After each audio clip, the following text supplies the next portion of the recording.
Hi kids. See if you can guess what we're doing today. For some reason that I don't understand, I keep seeing people saying that you need to jack the car up and level it and put it on jack stands, and jack it up and get it up the air and make it level and jack it up and jack it up, and that's not necessary. Not on a Honda Element. It's got enough ground clearance that unless you're a great big dude or a really well endowed lady, you should be able to get under there and do this without jacking it up at all.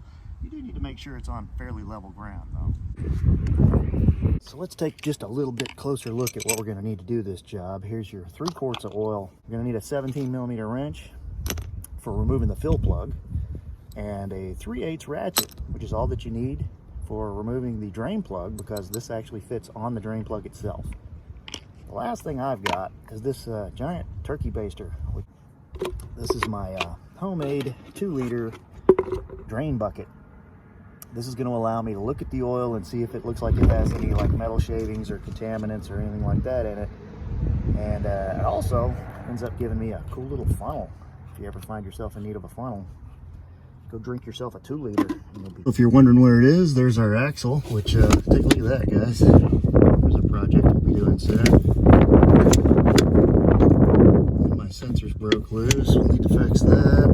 Looks like my strut might be leaking. Wow, lots to do under here.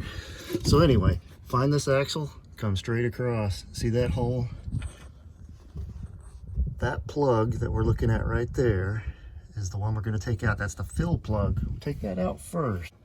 So we take the 17mm, put it on the fill plug, pop it loose. All right, now when we take that out, we do not want to see oil running out of that. Now we're going to pull the drain plug. See there? The ratchet fits right up inside that. Make sure we turn in the right direction.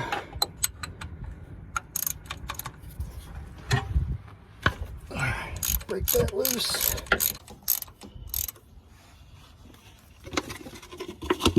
Go ahead and get our catch pan ready.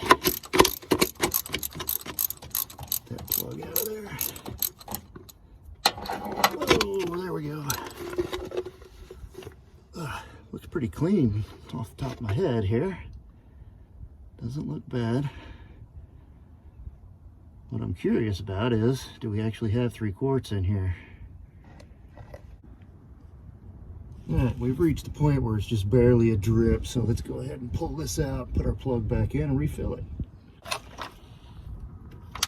plug that I'm putting in is this aftermarket one with a new crush washer and a magnet on the end. Why not?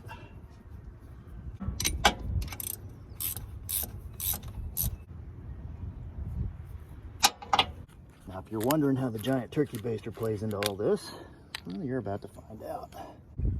And here's how I'm using the turkey baster thing. Take the top off of it, run it down into the top of the gearbox on the fill line.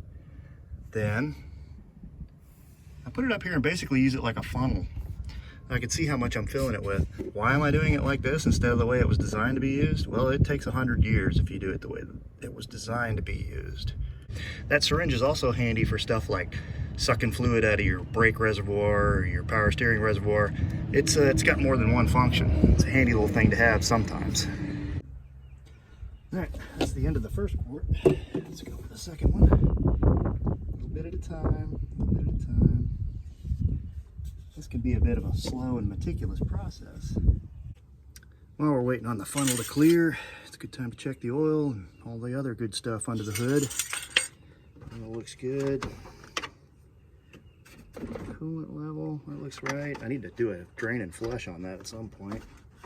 Brake fluid. Brake fluid looks good.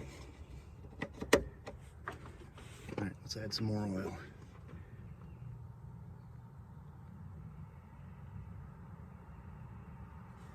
A little bit at a time, a little bit at a time. This is the stuff I'm using. This is genuine Honda transmission fluid for manual transmissions. This gearbox in the Element holds a little bit more than 2 quarts. So you're going to want to get 3. And this may seem very low tech, but this is how you know your gearbox is full. That same hole that you were running your hose in to fill it up with is a fill hole, meaning that your fluid level is supposed to be exactly level with the bottom of that hole. So when this stops dripping, we're at the right level. We can put the fill plug back in. Yay! But not till it stops dripping. Alright, it's a little while later and I can see that our drip has for the most part stopped dripping. So let's put the plug back in. New crush washer. And there's my 17 millimeter. Where is it? 17 millimeter again to tighten that up. And we should be good to go. So that's it for this job, guys. Make sure it's on level ground and don't overfill it and don't underfill it. It's critical measuring. It's not complicated. You can do this. You don't need all the jack stands and everything unless you have a great big belly or great big boobs. My boobs are pretty small, so I can still fit under there. Till next time, scavenger type.